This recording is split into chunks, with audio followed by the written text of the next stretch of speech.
All right. It is Friday before the long weekend for Labor Day, and we are live here on LinkedIn, YouTube, and in person. So, thanks for watching this Friday. This will be a interesting and fun one, and we'll try to make it quick for all those you want to make a quick exit to your long weekend and hopefully somewhere nice. Hello, Smart Money Tree podcast listeners. Welcome to this week's show. My name is Kirk Chisolm. I will be your host, and today I'm joined with my good friend Barb Freeberg. Hey, Barb. Hey, how's everyone doing today? Good. Well, Barb is a much more attractive version of Doug. So Doug is usually our staple on Fridays. Barb has agreed to join us. Everyone else has decided to take off for the long weekend, and Barb and I stuck around to make sure that everyone here is getting what they paid for, which isn't hard to do since it's free. But anyway, as we get started here, wanted to kind of dive right in because even though a lot is going on at the same time, nothing's going on. It is the summertime. The markets are slow. The economic data is slower, and there's I guess I would say that the market's on the edge of some things, which we'll talk about. But let me give the mic to Barb here because Barb doesn't get enough chance to talk. So we had some numbers out this week. We had the CP number. We had the employment numbers. So why don't you start with us, Barb? What have we seen, and what should we be thinking about? Okay, well, first of all, we're going to revolve this all around the man of the hour, who is Jerome Powell, the Secretary of the Treasury. So, what he says matters. So, first, we'll talk about the numbers, and then we'll talk about Jerome Powell because he's the guy that pretty much, some people say he's more important than the president. I'll leave that up to you to decide. So, We don't talk politics in this show, Barb, but I okay, believe you're well, probably correct. okay, good. As long as I'm correct, I'm happy. Yep. So CPE reported approximately 3.2% inflation rate over the last 12 months as of July. They haven't figured August in yet. That'll come in September. So 3.2% inflation. Well, if you all remember last year was around 7 plus. We all should be dancing a jig, right? I mean, the numbers sound good, but just to throw in a little reminder, inflation is different for every one of you. If you don't drive much, gas inflation doesn't really matter. If you don't eat, food inflation doesn't matter. If you don't pay rent, rent inflation doesn't matter. So we all have our own private inflation rate, but in general, the aggregate number that they're using today is 3.2. So here's where our main player, Jerome Powell, comes in. He's charged with monetary policy for the US of A, and he has a mission to keep inflation around 2%. That is, Kirk, need I say, kind of an arbitrary number that we feel is good for the economy, doesn't stifle growth, lets it grow enough. So there is conversation that there may be another rate hike in the works. I'm going to say a few more things and then let Kirk chime in. The Federal Reserve, headed by, again, I said Treasury Secretary. I meant Federal Reserve Bank Chief, It's Friday, Jerome Barb. Don't worry. Powell. If anyone caught my error, just, send me a horrible email and I'll stick with all the rest. Fed Reserve hiked interest rates up to roughly 5.5%. That impacts all your credit rates, your mortgage rate, your bank savings rate, and money market fund rate, which savers love, borrowers hate.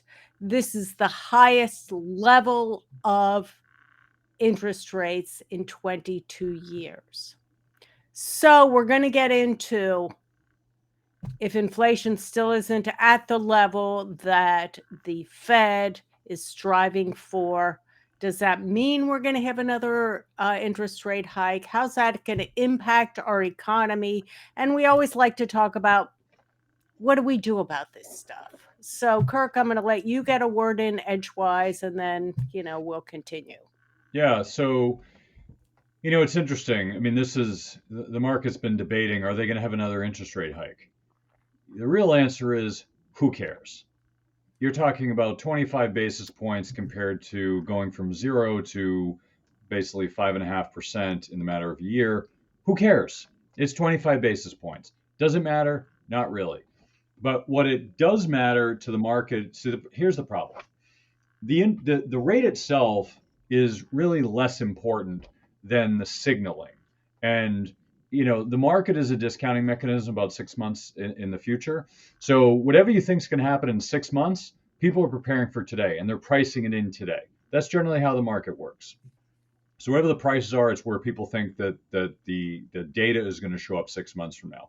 So if the data is off from expectations, the market's going to change accordingly. Now, right now, people think that rates are going to stay approximately where they are for most of next year, and then they're going to start dropping about mid to late next year, about 1% from, well, about 1.25%, I guess, from where they are now. So if they raise rates, it signals to the market that, hey, we're going to stick around for a while. If they stay pat, the market's going to say, hey, we're on track, because their being on track means that things aren't going to change for the next 6 months, and then they might start to change. So it's within the realm. But if they raise, it means that, oh, well, we might have to push it out even further, which means that whatever they're discounting for their numbers is not going to account for the fact that they're not going to go down as quick as we thought. That's the problem. So the fact is what we're seeing in real time versus what we're seeing in 6 months from now are two very different things. And the market has been very much behind the curve in the 6 month out window. For the past 2 years, the market has predicting basically everything wrong. So in December of 21, they predicted that, or based on the prices, nothing was going to change. January 2nd, all of a sudden, all right, stocks, yields are going to go up, bonds are going to go down, stocks are going to go down. Everything was, Harry Carey, and like, what happened January 2nd? Well, nothing happened except for people just woke up and said, oh, he's really going to raise rates. And then they kept raising them and kept raising them faster and faster throughout the time period. People were like, whoa, what's going on? I can't keep up. Well, the reality is the market just wasn't paying attention. And I think we recall another time where that happened, 2008, maybe, ring a bell, where the market wasn't paying attention. I was on vacation 2 weeks ago, and I'm on semi-vacation this week, and I watched The Big Short. Love that. It's one of my favorite movies. Love it. Wolf of Wall Street doesn't hold a candle to this. The Big Short is so brilliantly done. And one of the scenes I can't remember the guy's name. The guy from Office Space, Michael from Office Space. He was going around. He's like, I don't get it. He's like, and his team were like, I don't get it. Like, what are these guys doing? They're like the mortgage brokers. Like, they're bragging. Like, really? They're bragging how they're stealing money from people? And they were going through all these stuff. They couldn't figure out, like, why are people not seeing this? And he's like, people are asleep at the switch. People are corrupt. They're asleep. They're not paying attention. That's how crashes happen. Because people are not paying attention. They're comfortable. They're comfy, cozy in their little bubble, and everything's great. And then when something changes, like, whoa, I wasn't prepared for that. Like, well, you should have been. Powell was talking about this for like 12 months prior to actually raising rates, so it wasn't a secret. And now, he's kind of in this more like, I don't know, maybe I'll raise rates, maybe I won't. If I had to predict, and you know how we think about predictions on the show, if I had to predict, I'd say he probably won't raise rates. If he does, it's more like, let's stick a nail in the coffin, and then we're gonna go to sleep for a while. That'd be, I could see the argument for that. I don't think it's needed, because I think right now we have 5.5% rates. You're getting treasuries 5.5%, great. Will that continue for the next 2 years? I don't know, but I think if you keep it there for a good 12 months, you're probably not going to see inflation come back to the same extent. I think, frankly, we talked about this in the show a lot. I don't see why they'd ever lower rates given the conditions we have right now. So if conditions stay the same, where people are feeling kind of good, things kind of hurt with inflation, but they're still kind of feeling good. People are still overpaying for real estate. I just talked to somebody this morning and said they're overpaying for classic cars in the last few weeks. People were overpaying by like tens of thousands of dollars for classic cars. People still have stupid money, apparently. So as long as that's the case and people are feeling good, things aren't going to change, right? But all of a sudden, at some point, people start to not feel so good. that's going to change the economy. So if you have 5.5% rates, people might not buy and sell real estate because they can't afford it. At some point, that'll come down. At some point, the stock market will start to feel it, but that could be a few years out. So I think the thing to keep in mind is that rates are the lever that is going to move the economy from here on out. Now we've started to see, and I'll let Barb take the wheel here for a bit, but we've started to see a softening, a little bit of employment, which is really the only metric that people can point to and say, hey, what's the Fed looking at? Because employment's been pretty strong, and everything else is showing a little bit weaker. So you should be able to, change things around. But the Fed's like, nope, we're going to stay where we are. So a lot of people think that employment is the reason that they're sticking with it. Now, I don't declare myself an economist, even though I have a degree in that. I don't like calling myself an economist because I just don't respect the profession. But they are important, and it's a dismal science for a reason.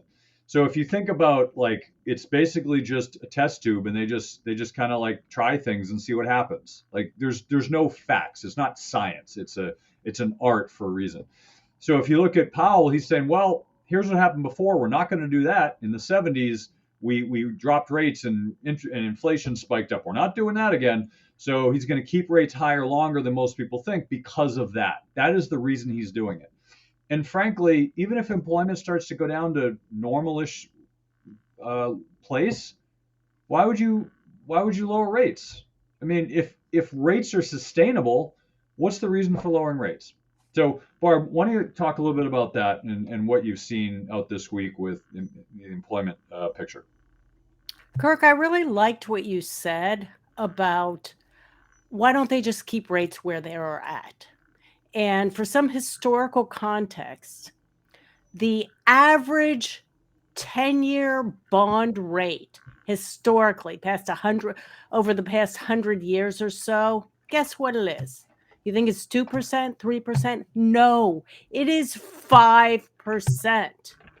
For those of you that are very young, I mean, these recent near zero interest rates are like, they're unheard of. I've been investing for 40 years. I am a student of market history, and the average interest rate for a 10-year bond over years is 5%. Okay, and the economy has chugged along pretty well with that rate of an interest rate. So, although, yes, we are at crazy high interest rates as of, in contrast with the last since, 10, 15 years, but this is like really normal. Okay, so now on to job growth. So this blew my mind too. August job growth slowed to 177,000 new jobs in August versus 371,000 in July. Again, take me back. George W. Bush. I remember him saying, we're going to get 150,000 job growth this month. Isn't that awesome? I wouldn't be whining about 177,000 new jobs. Historically, again, that's not bad. The fact that we had 371,000 new jobs in July, that's kind of an anomaly if you look at the historical numbers. So, again, the news is saying the labor market is cooling. Okay. This is the lowest level of available job openings in 2 years. Okay. Again, for you youngsters out there where you can just snap your fingers and a million jobs are waiting for you, that is not the norm. Typically, there are fewer jobs available. And again, we're always looking for that equilibrium between supply and demand that keeps the economy in a sweet spot. So, a couple more things, then I'll turn it over to Kirk. Economic growth has been propelled by the strong labor market. That's one thing that is contributing to inflation. Oh, no, obviously not the only. Supply chain issues were another contributor. So the question comes up, though, will the quote unquote slowing labor market hinder economic growth? Economists are worried that if inflation falls to 2%, that might cause a damper on economic growth. And what does a damper on economic growth means? Well, it means like lower gross domestic product or GDP that could stabilize, or even lower wages. It could do things like increase the unemployment rate. It could, on the plus side, it could reduce price inflation. So again, these are all relative terms, and if they want to say 177,000 jobs in August is like something to worry about, okay, I guess relatively you could see it that way. So it's interesting. So I don't put a lot of stock into the employment numbers. It's not a data point I spend a lot of time with. It is an important one. The problem with the unemployment rate and employment data is the headline numbers are usually things people look at, but they're not necessarily the best numbers to look at. And I actually just learned something this week interviewing one of the guests, Mark Yusko, who is a phenomenal investor, runs a fund, used to run an endowment. He's a very sharp guy. And I was talking to him, and you'll hear this on the episode when it comes out. But we were talking about the unemployment rate, and he mentioned something that I wasn't even aware that was the case. Is that they remove people of a certain age from the employment numbers. I forget if it's 60 or 65, and he said they remove them from the numbers. Like they're just not there. You could still be working, and they don't count you, which I thought was interesting. But that aside, and I haven't looked into it, so I just mention it because I mean, he's smart. He's not going to lie about it. But it's interesting because the problem with the unemployment rate has always been the same. It is not accurate. If you're unemployed for a period of time, or you say that you're not looking currently, you're not on the unemployment rate. So if it's 3%, and you're in one of the survey, because they do surveys. So if you do a survey, and be like, yeah, I'm not looking like right now. I'm just taking the summer off. Like let's say you're a teacher, for instance, and you're just like, yeah, I'm just taking the summer off. Like you're not employed. And teacher's a bad example because I think technically they're employed, but they're. But if you just take time off, like you're doing a sabbatical or something, you're not counted. Like, why aren't you counted? You're a person. You're a person of working age. So the statistics that the government uses, and I'm not saying that they're manipulating them, even though I think there's probably some of that going on. What I'm saying, I mean, they're using the same metric for long periods of time. So it's all relative. And this is why I don't put a lot of stock into data points, because it's all relative. You're looking at it, and how is it relative to something else? So if you're looking at the unemployment, and I'll give you a good example, and I'm going to try to share this if I can, because it's a really good. There's a few good charts here. Let me share this. Let me see. Share my screen here. Here we go. All right. So here is the Fed, or the basically Federal Reserve Economic Data by St. Louis Fed. It's really good. I love this. This is, by the way, if you don't know this exists, check it out. It's a bunch of publicly available data. You can chart it. You can come up with your own statistics. It's a phenomenal resource. I absolutely love it. And for those you data geeks out there like me, you're going to love it too. So here's the unemployment rate historically. Okay, this goes back to 1948 up until August 1st of this year. So it doesn't include, the recent numbers. But if you look at this, and I bring this up because what's important is not the number, right? So if you look in the 1953, this went down to 2.6. And if you look in 69, it went to 3.4. And then the low point was 5.7 and 5 and 4 and 4.5. The thing to look at is how is it doing relative to other years? So, if you look at 2020, obviously there was a high unemployment rate. A lot of people were unemployed. I think it's funny that this only went to 14. It probably should have been to about 50%. But anyway, um, so if you look at these numbers, you could say, all right, well, that's a spike. Okay, we can ignore that because we know why it happened. And it went back down to 3.6. Well, should it be 3.6? I don't know, right? A lot of people retired. So they're no longer on the rolls anymore, which means they're not unemployed.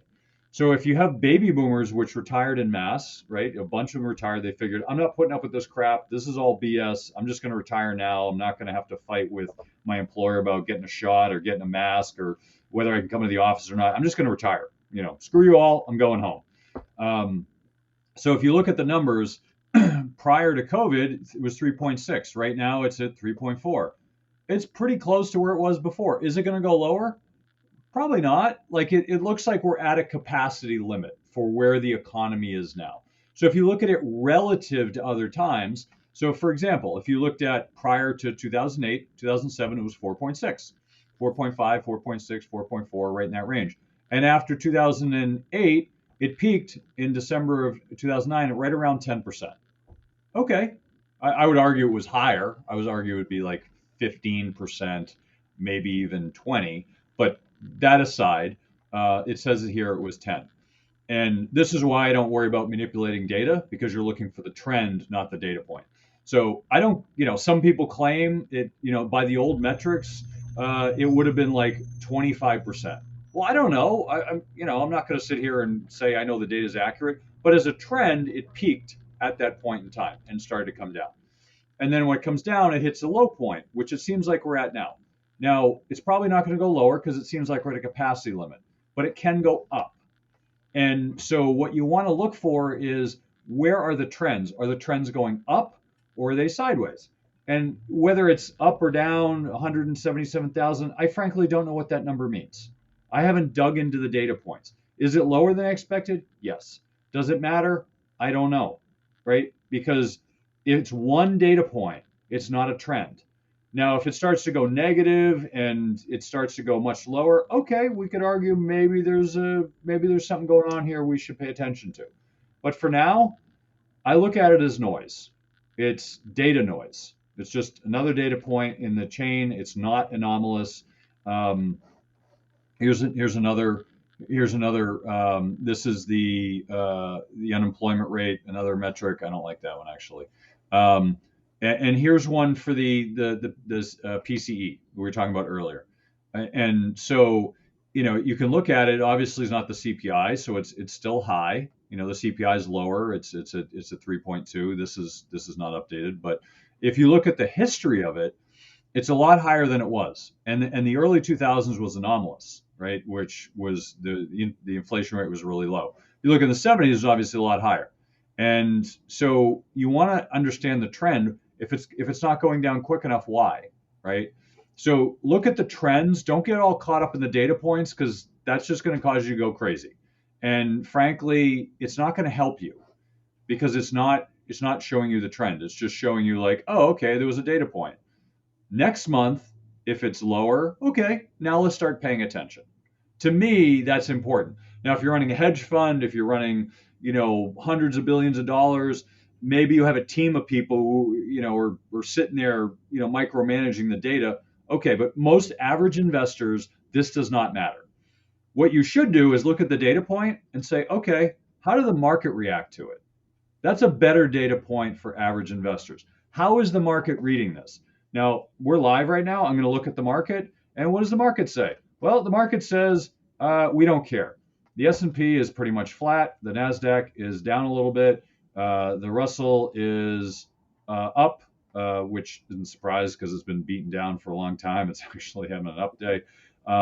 Internationally, it looks like it's mixed, some up, some down. Bonds look like they're down. So you want to see how the different markets are reacting to this to see how are the smart people in the room. And I use this as a metric, and I just want to lay this out. I use this as a metric because most people, and I would say most people listening to this, there are some professionals that listen to the show, but most people listening to this, you're not an economist, You're not a hedge fund manager that manages $1 trillion. You're not those things. You're an employee of a company who does something completely different, and you're worried about your money, and you're trying to make sure your money's safe, and you learn how to invest better. That's who you are, right? So, are you going to go micromanage this data? Well, if you do, let me know. I'll happily take notes from you because I don't micromanage the data. It's not worth it. It's not worth it because it's not going to give you much edge. The way this is like a hack, right? So this is a hack that I've used for years. Is I look at the data and I look at how the market reacts to it, and it's usually like a 24-hour cycle because right away it reacts, and then within 24 hours, the next day you're like, all right, does the market really agree with that? Because it's had time to digest the numbers. So how it reacts is more important than the number because if the market reacts poorly, it's say, okay, this is something I should pay attention to. If the market reacts well, you say, all right, this is something I should pay attention to. If the market doesn't react like it kind of is today, you can say, all right, the market doesn't really care, so let me just ignore this data point. That is a better overlay for investors to use with data because otherwise you're just wasting your time sifting through data. And if you like data, God love you. But I love data. I'm a data geek. But even I have limits, and I look at it and say, this is enough for me. I'm going to shortcut this. I'm going to use my Cliff Notes and look at this, and that's going to give me all the data I need. Is the market as a whole is smarter than any single person. Sorry, Jerome Powell, the market is smarter than any one person. And I know people at the Fed, people in the government, they want to tell you how to run your lives, but the reality is the market is an aggregate of every single person who's buying and selling stocks on the market aggregated in one price. That is a smarter metric than any single one person. That's why you have free markets. That's why we have the stock market, the economy. That's why it runs how it does. That's why our economy is one of the best in the world because we have a sort of free market, which allows market participants to price it accurately. That's what you want to look at. So, Barb, I want to let you. I don't want to hog the whole mic here, but what are your thoughts? Well, I kind of want to wrap it up with some to-dos. And how does this impact me? I mean, Kirk and I find this stuff really interesting and it's fascinating, but I don't know about you, Kirk. I don't act on this information. I mean, this kind of data comes out either weekly or monthly or quarterly. And the question is, am I going to shift my investing to match data that comes from the economy? Well, only a little. And I'll tell you how and why. I'm basically a value investor. I'm not a momentum investor in general. Momentum investors go, hey, prices are going up. Let me glob onto this trend so I can ride it up. And that's a legit strategy. But I'm kind of like more of a market matching gal. I just want returns that are going to match the market, and I'm happy. So what's my secret though? I know there are times when the market is going to crash. And so I kind of typically leave a little bit of cash on the side. So when that crash happens, I can deploy more money into the markets at lower points. So that's my one hack. My second hack is dollar cost averaging. Because with dollar cost averaging, what you will do, and that means just putting a set amount into the market periodically, whether it be monthly or quarterly, and you're probably already doing that through your 401k, or maybe an auto transfer every month into your brokerage account, but automatically you're buying more shares when shares are cheaper. So that's how I make sense of all this. And I want to thank you guys for listening and, have a great Labor Day. All right. Well, sounds like Barb is wrapping it up for the day. Well, we can keep it short because it is Labor Day and people want to get off to their wherever they're going for the weekend. I'm off to a soccer tournament with my youngest and pretty much just sitting around enjoying the nice weather, this beautiful weather we're having in the next 10 days. I'm super excited that we're gonna have a beautiful Labor Day here. So Yeah. So, Barb, where can people find more about you? Just check me out at Barbara Friedberg Personal Finance, my website, or Google me. I'm pretty much online.